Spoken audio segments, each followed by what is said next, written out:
She was supposed to heal him. Instead, she destroyed them both. One session, one lie, one forbidden moment at a time.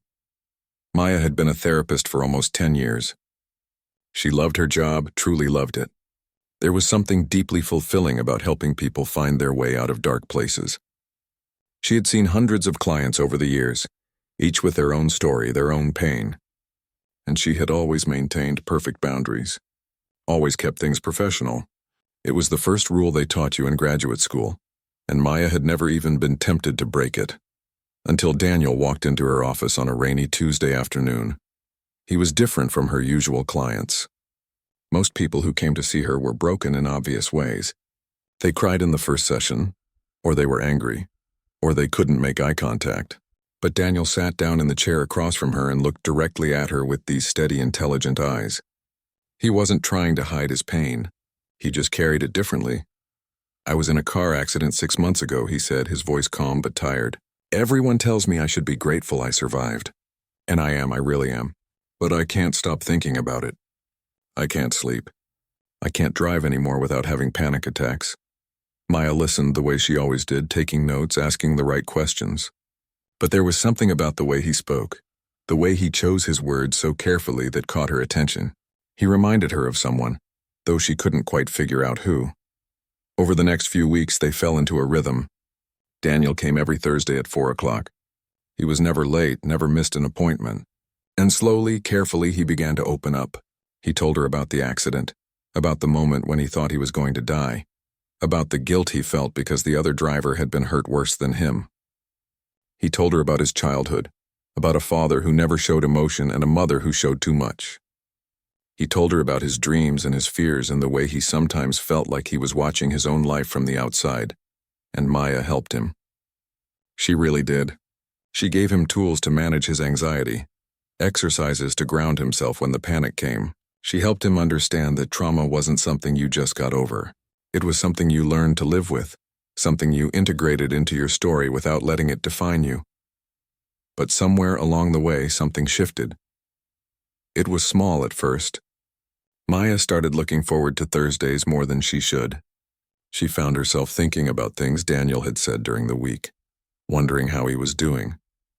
She began to notice little details about him, the way he ran his hand through his hair when he was trying to find the right words, the half smile he gave when he made a joke, like he wasn't sure it was okay to find things funny yet, the way his voice changed when he talked about things that really mattered to him.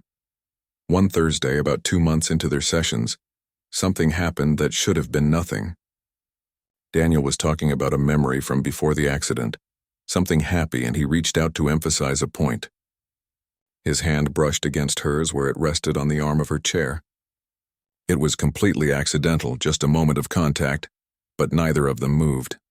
For just a second, maybe 2, their hands stayed there touching, and then Daniel pulled back, apologizing, and Maya laughed it off, saying it was fine, these things happen. But it wasn't fine, because Maya felt something in that moment. Something electric, something she had no business feeling with a client. That night, she went home to her husband, Tom. They had been married for 6 years, and things between them were fine. Not great, not terrible, just fine. Tom worked long hours as a corporate lawyer, and Maya worked long hours with her clients, and somewhere in the middle, they had a marriage that functioned but didn't quite spark anymore. Tom was already in bed when she got home, scrolling through his phone. "How was work?" he asked, not looking up. "Good," Maya said, changing into her pajamas. "Busy. That's good." And that was it. That was their conversation. Maya got into bed and stared at the ceiling, thinking about the way Daniel's hand had felt against hers. Warm, real, present in a way Tom hadn't been in months. She told herself it was nothing, just a moment, just a natural human reaction to connection. It didn't mean anything. But the next Thursday, she caught herself putting on a nicer blouse than usual. She told herself it was because she had a supervision meeting later, but that wasn't until next week. She spent an extra few minutes on her makeup. She wore the perfume that Tom had bought her for Christmas but that she rarely used. Daniel noticed. She could tell he noticed by the way his eyes lingered for just a second when she opened the door to her office. But he didn't say anything, and neither did she. That session was different. They talked about his progress, and it was remarkable. The nightmares had decreased. The panic attacks were less frequent. He had even driven to the grocery store by himself the week before, something he hadn't been able to do since the accident. "You're doing so well," Maya told him, and she meant it. "You should be proud of yourself." "I couldn't have done it without you," Daniel said, and there was something in his voice that made Maya's heart skip. "You've given me hope again. You've made me feel like maybe I can actually get through this." Maya smiled, professional and warm, the way she had smiled at hundreds of clients. But inside, something was shifting. She was starting to look forward to his sessions not just as a therapist, but as a woman. She was starting to see him not just as a client, but as a person she genuinely enjoyed being around. The warning signs were all there. She knew them. She had studied them. Boundary violations always started small. A little extra time with a particular client, sharing slightly too much personal information, thinking about them outside of session hours. She had even taught workshops on this exact topic. But somehow with Daniel it felt different. She told herself she was just invested in his healing. He was making such incredible progress. It would be wrong to disrupt that by referring him to someone else just because she felt a little too connected. Her supervisor, Lisa, noticed something during their monthly check-in meeting. "You've been spending a lot of time on one particular case," Lisa said, looking through Maya's documentation. "This client you've been seeing for 2 months. The sessions are running over pretty consistently." Maya felt defensive immediately. "He's dealing with complex trauma. He needs the extra time." "That's fine," Lisa said carefully. "Just make sure you're maintaining appropriate boundaries. Sometimes when we feel really connected to a client's progress, we can get a little too invested." "I'm fine," Maya said, more sharply than she intended. "I know what I'm doing."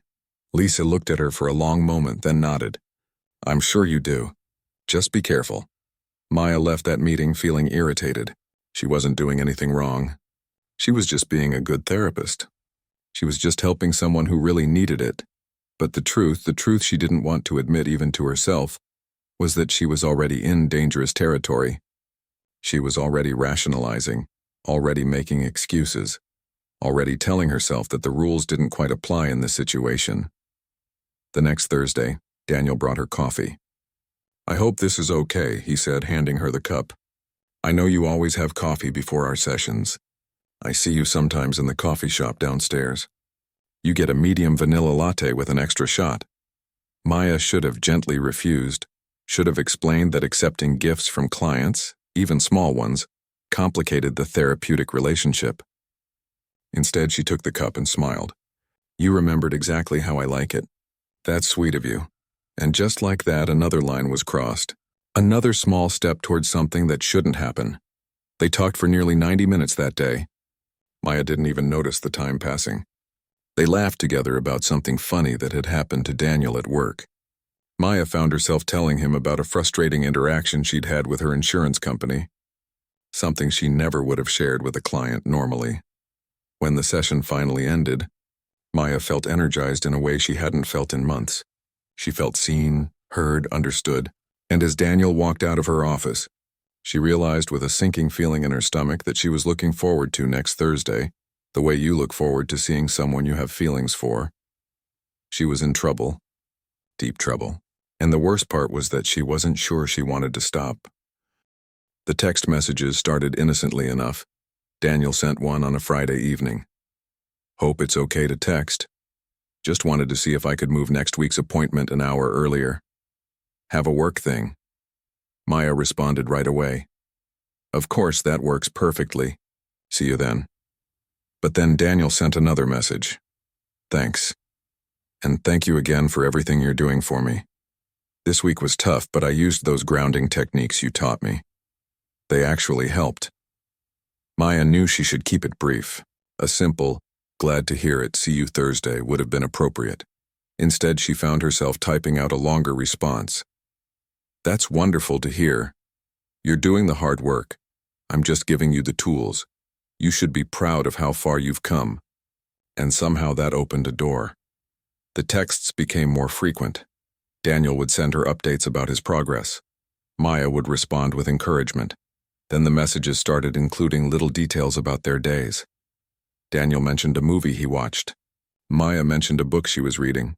Nothing obviously inappropriate, but all of it crossing the invisible line between therapist and client.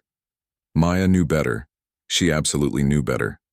But every time her phone buzzed with a message from Daniel, she felt a little rush of happiness that she hadn't felt in a long time. At home, things with Tom were getting worse. Not in any dramatic way. They weren't fighting. There were no big blow-ups. But they were drifting further apart. Tom spent most evenings in his home office, preparing for cases. Maya spent most evenings on the couch watching shows she didn't really care about and checking her phone to see if Daniel had texted. One night, Tom came out of his office around 10 and sat down next to her. "We haven't really talked in a while," he said. Maya felt a flash of guilt. "I know. We've both been busy. Maybe we should plan a weekend away or something. Get reconnected." "Yeah, maybe," Maya said. But even as she said it, she was thinking about Thursday's session with Daniel. She was thinking about how much easier it was to talk to him than it was to talk to her own husband. Tom sighed and went to bed. Maya stayed on the couch for another hour, telling herself she would do better, be more present, fix whatever was broken between them. But she didn't really believe it anymore. The Thursday sessions were lasting longer and longer. Maya had started scheduling Daniel as her last appointment of the day, telling herself it was because his case was complex, and she didn't want to feel rushed. But really it was because she wanted time to talk without watching the clock. They would go an hour and a half, sometimes 2 hours. They talked about his trauma, yes, but they also talked about everything else. Books, movies, childhood memories, dreams for the future. Daniel was opening up in ways that should have made Maya proud as a therapist, but instead she found herself opening up too. She told him about her marriage, about feeling disconnected from Tom. She told him about her own childhood, about the pressure she felt to be perfect all the time. She told him things she had never told any client, things she probably shouldn't tell anyone except her own therapist. "Do you ever feel like you're living someone else's life?" Daniel asked her one Thursday evening. They had finished the real session half an hour ago, but neither of them had moved to end it. "Sometimes," Maya admitted. "Like I made all these choices that seemed right at the time, but now I'm not sure they were my choices. Does that make sense?" "Perfect sense," Daniel said, and the way he looked at her made her heart race. "I feel like I've been sleepwalking through my life, and then the accident happened and it was awful, but it also woke me up, made me realize I wasn't really living." "And now?" Maya asked. "Now I feel like I'm finally awake, finally seeing things clearly." He paused. Finally seeing what matters. The air in the room felt charged, heavy with things unsaid. Maya knew she should change the subject, should redirect the conversation back to therapeutic territory. Instead, she just sat there, looking at Daniel, feeling her carefully constructed professional walls crumbling. "I should go," Daniel said finally. But he didn't move. "Yeah," Maya said. "It's getting late." But neither of them stood up. They just sat there, looking at each other, until finally Daniel forced himself to stand. "Same time next week?" "Same time," Maya agreed. After he left, Maya sat in her office for a long time, her head in her hands. She knew what was happening. She could see it clearly. She was developing feelings for a client. She was violating every ethical principle she had ever been taught. She needed to refer him to another therapist immediately, but the thought of not seeing Daniel anymore, of losing these Thursday evenings that had become the highlight of her week, felt unbearable. The next day, Lisa called her into her office. Maya's heart sank. She knew what was coming. "I saw you leaving the office at 8:30 last night," Lisa said. Her voice wasn't accusatory, just concerned. "Your last appointment was supposed to end at 6. "We just ran over," Maya said. "Complex case. Lots to work through." "Maya, I'm worried about you. This isn't like you. You're one of the best therapists here. You've always been so careful about boundaries." "I know what I'm doing," Maya said, even though she absolutely didn't. "Do you?" Lisa asked gently. "Because from where I'm sitting, it looks like you're getting too involved with this client." Maya felt anger flare up, which she knew was just defensiveness. "He's making incredible progress. His symptoms have improved dramatically. Isn't that what matters? Progress built on an inappropriate relationship isn't real progress, Lisa said. You know that. If you're developing any kind of personal attachment to this client, you need to refer him out immediately. There's no attachment, Maya lied. I'm just invested in his success. Lisa looked at her for a long moment. Okay, but I'm going to be monitoring this situation closely, for both your sakes. Maya left that meeting feeling shaken. Part of her knew Lisa was right, but a bigger part of her was already planning what she would talk about with Daniel at their next session. That weekend, Maya and Tom went to a party at a colleague's house. It should have been fun, a chance to socialize and relax. But Maya spent most of the evening thinking about Daniel. She checked her phone compulsively, even though she knew he probably wouldn't text on a weekend. At one point, she saw a couple in the corner having an intense, quiet argument. The woman looked miserable. The man looked angry. Maya thought about how unhealthy their relationship seemed, how they were clearly making each other unhappy but staying together anyway. Some people just can't let go of toxic situations, Tom commented, noticing her watching them, even when they know it's bad for them. Maya nodded, not seeing the irony. She didn't realize that she was doing exactly the same thing, holding on to something that was becoming more toxic with every passing day. On Monday, Daniel texted her. I know this probably isn't appropriate, but I wanted to tell you that our sessions have changed my life. Not just helped me cope with the trauma, but made me see myself differently, see the world differently. You've given me something I didn't even know I was missing. Maya stared at that message for a long time. Every part of her professional training was screaming at her to shut this down, to address it in session, to consider terminating their therapeutic relationship. Instead, she typed back, That means more to me than you know. I'm so proud of how hard you've worked, she added. And for what it's worth, working with you has reminded me why I became a therapist in the first place. You've given me something too. She hit send before she could change her mind, and just like that, another line was crossed. Another step toward the edge of something neither of them could come back from. Maya knew she was in trouble when she started thinking about what to wear to Daniel's sessions, the way she used to think about what to wear on dates with Tom in the early days. She would stand in front of her closet for 15 minutes, trying on different outfits, telling herself it didn't matter, but knowing it absolutely did. She wanted to look good for him. More than that, she wanted him to notice her the way a man notices a woman, not the way a client notices their therapist. The Thursday evening after their text exchange felt different from the moment Daniel walked in. There was an energy in the room that hadn't been there before, or maybe it had always been there and they were just finally acknowledging it. They tried to have a normal session. They talked about his progress, about a difficult moment he'd had driving on the highway, about techniques to manage his anxiety. But underneath all of it was this current of something else. Something neither of them was saying, but both of them were feeling. I need to tell you something, Daniel said about halfway through the session. His voice was quiet but steady. And I know I probably shouldn't, but I can't keep pretending. Maya's heart was pounding. What is it? I have feelings for you, he said, looking directly at her. Real feelings. I know that's completely inappropriate. I know you're my therapist and there are rules about this. But I can't keep sitting here week after week pretending I don't feel what I feel. Maya should have responded immediately. She should have acknowledged his feelings, explained why they couldn't be acted on, discussed how to handle this ethically. She should have told him that what he was feeling was likely transference, a common phenomenon where clients develop feelings for their therapists as part of the healing process. She should have suggested referring him to another therapist. Instead, she sat there in silence, her mind racing, her heart beating too fast.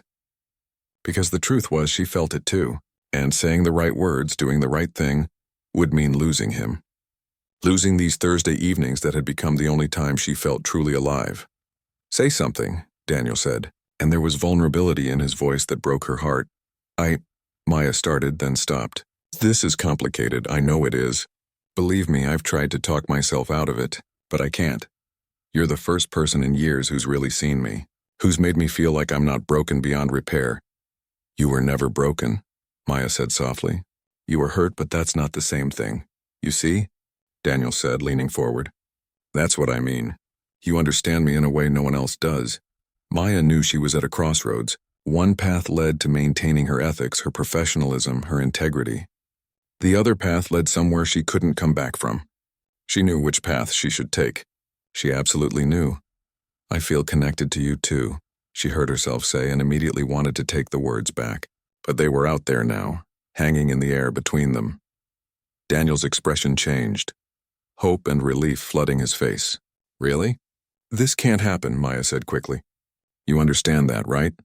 There are ethical guidelines, rules that exist for good reasons. I could lose my license, my career, everything. Then refer me to someone else, Daniel said. Officially end our therapeutic relationship. And then we could... It doesn't work like that, Maya said, though part of her was already considering it.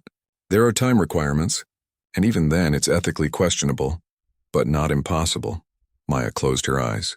We need to think about this clearly. What you're feeling might be transference. It's common for clients to develop feelings for their therapists. It's part of the process, but it's not the same as real feelings based on a real relationship. Don't do that, Daniel said.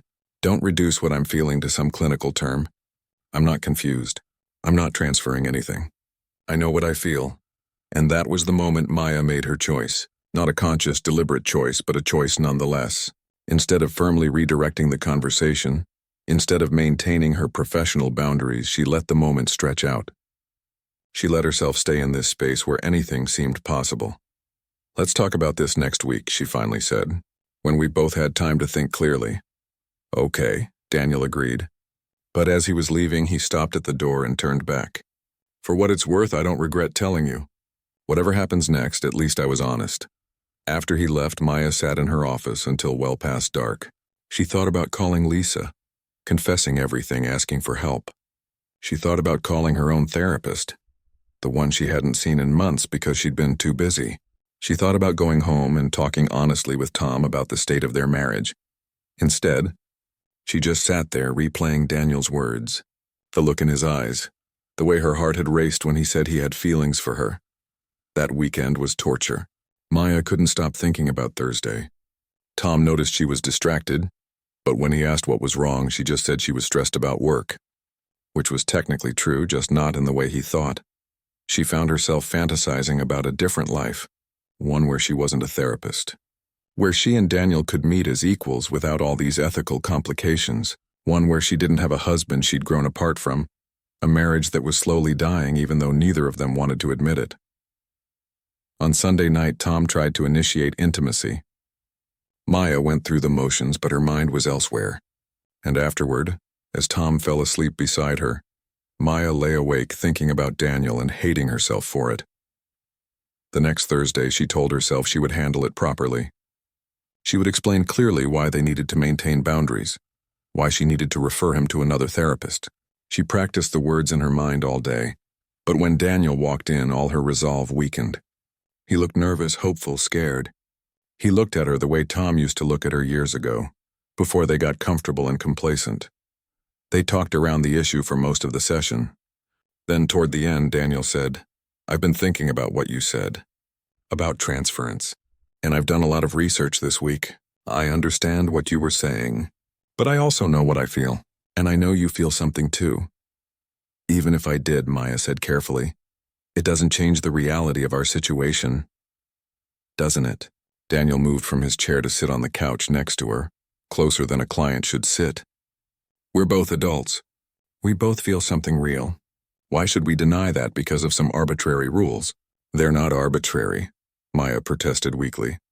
They exist to protect clients, to prevent exploitation. I'm not being exploited. I'm choosing this. I'm choosing you. And then Daniel reached out and took her hand.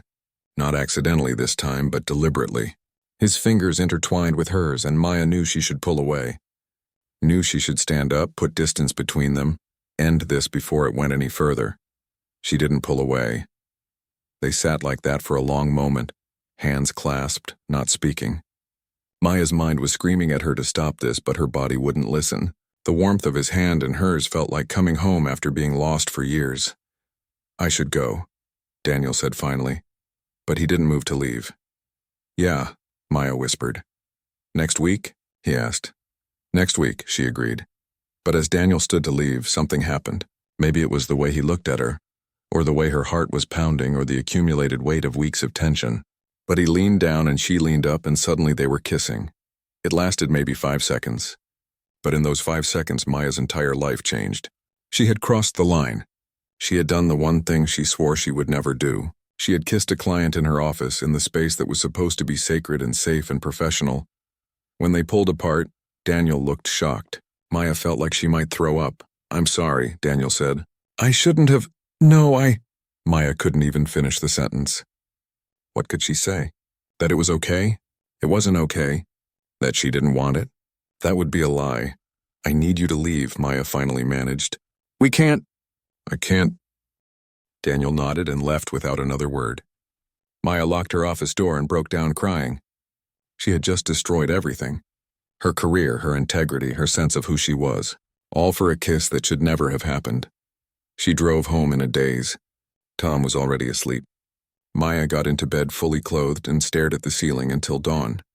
She had 2 choices now. She could report herself to the licensing board, refer Daniel to another therapist, confess everything to Lisa and Tom and accept the consequences, or she could try to pretend it never happened, continue seeing Daniel and hope that somehow she could navigate this impossible situation. The next morning, she woke up to a text from Daniel. "I'm sorry about last night, but I'm not sorry about how I feel. Please don't shut me out. We can figure this out together." Maya stared at that message for a long time. Then, against every bit of training and ethics and common sense she possessed, she wrote back, "Meet me for coffee tomorrow morning." Not at the office. "We need to talk." And just like that, instead of ending it, she was doubling down. Instead of facing the consequences, she was diving deeper into the lie. She told herself it was to handle the situation delicately, to manage the transition properly. But deep down she knew the truth. She didn't want to stop. Despite everything she knew, despite all the reasons it was wrong, she didn't want to let Daniel go. She wanted to see where this could lead, even if it meant destroying everything she'd built. The coffee shop meeting was supposed to be about setting boundaries, about creating a plan for ethical termination of their therapeutic relationship. Instead, it turned into 2 hours of talking like 2 people on a first date. They talked about everything except the obvious problems with what they were doing. They laughed. They shared stories. And when they said goodbye in the parking lot, they kissed again, longer this time with more certainty. "I need to end our professional relationship officially," Maya said. "I'll refer you to someone else, and then?" Daniel asked. "And then we'll figure it out." But Maya knew she was lying even as she said it. She had no intention of referring him to another therapist immediately. Because as long as he was her client, as long as they had that official reason to see each other, she had an excuse for continued contact. It was twisted logic, but she was beyond logic now. She was operating on feeling, on desire, on a desperate need to hold on to something that made her feel alive. Over the next few weeks, Maya lived a double life. She continued seeing Daniel as a client, documenting their sessions in her notes as if everything was normal. But their sessions had become something else entirely. They would spend a few minutes talking about his therapy goals, just enough for the paperwork. Then the rest of the time would be personal, intimate conversations that had nothing to do with treatment. And after the sessions, they started meeting. Coffee shops, restaurants in different neighborhoods where they were unlikely to run into anyone Maya knew. Once a hotel room, where they spent hours just talking and kissing and pretending they were normal people without all these complications. Maya started lying to Tom regularly. Work conferences that didn't exist. Late sessions that weren't really sessions. A colleague's birthday party that was actually dinner with Daniel. Each lie built on the previous ones, creating a web she knew she'd eventually get caught in. But she couldn't stop. The feeling of being seen by Daniel, of being desired, of feeling alive again after so many years of just going through the motions, it was intoxicating. She knew she was destroying her marriage, risking her career, violating every ethical principle she'd ever held dear. But in the moments when she was with Daniel, none of that seemed to matter. She had come closer than she ever should have, and she hadn't stopped there. Now she was in so deep that she couldn't see a way out that didn't end in complete destruction. The lies became easier over time, which should have scared Maya more than it did. At first, each deception felt like swallowing glass. Now they slipped out smoothly, almost without thought. Working late again. Client emergency. Professional development seminar. Tom barely questioned them anymore, which somehow made it worse. He had stopped caring enough to be suspicious. Maya and Daniel had been seeing each other outside of therapy sessions for 3 months now. They had gotten careless, meeting at restaurants closer to home, texting more openly. Maya told herself she would fix everything soon. She would leave Tom properly, refer Daniel to another therapist, and then maybe, just maybe, they could have something real without all the lies. But soon kept getting pushed further into the future. Daniel's mental health, ironically, was getting worse. The panic attacks that had nearly disappeared were coming back. He was having nightmares again. He would call Maya at odd hours, needing reassurance, needing her presence. What neither of them wanted to acknowledge was that his dependency on her had shifted from therapeutic to something unhealthy. She wasn't helping him heal anymore. She was becoming his crutch. "I can't sleep unless I know you're thinking about me," Daniel told her one night over the phone. It was past midnight. Tom was asleep in their bedroom. Maya was on the couch, keeping her voice low. "You need to practice those grounding techniques we worked on," Maya said, trying to slip back into therapist mode. "Don't do that. Don't talk to me like I'm your client. I need you, the real you, not the therapist version." "I know," Maya said quietly, hearing the desperation in his voice and not knowing how to fix it. "I'm here. Are you though, really? Because it feels like you're still trying to keep one foot in your old life, like you're not really committed to us." "It's complicated, Daniel. I can't just walk away from my marriage overnight, and we need to handle your transition to a new therapist properly. Why do I need a new therapist at all? You helped me before. Why can't you help me now?" "Because I can't be both," Maya said, frustration creeping into her voice. "I can't be your therapist and your, whatever we are." "Girlfriend," Daniel said. "The word is girlfriend, unless that's not what this is to you." Maya rubbed her temples, feeling a headache building.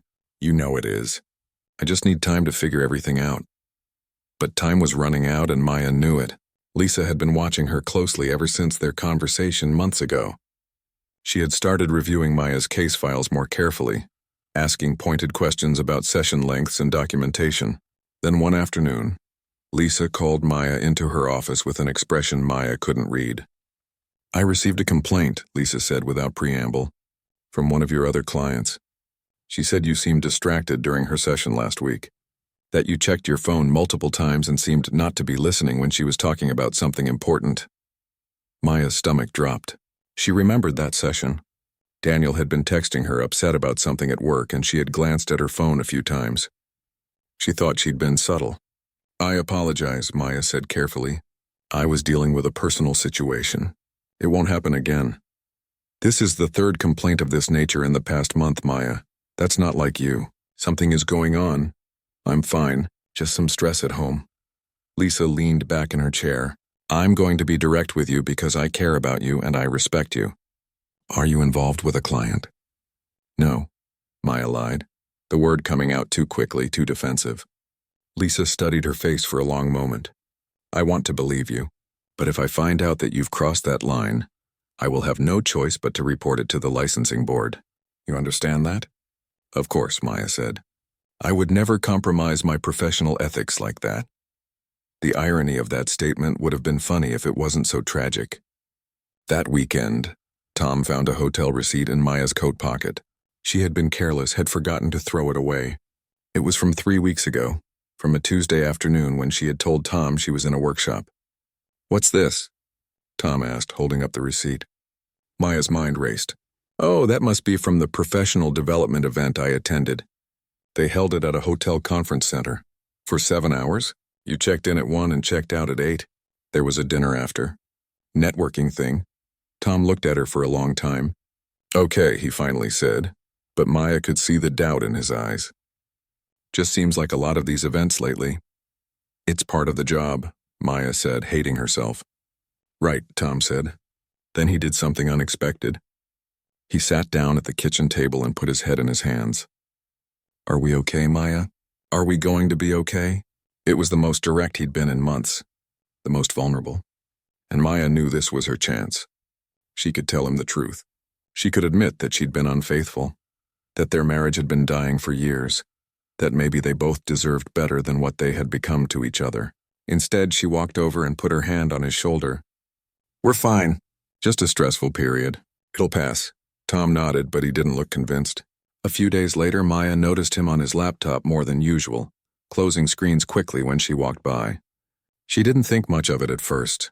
Then she saw a charge on their joint credit card for a private investigation firm. Panic set in. Tom was having her followed. How long had it been going on? What did the investigator already know? Maya started being more careful, but she knew it was probably too late. If Tom had hired someone weeks ago, they would already have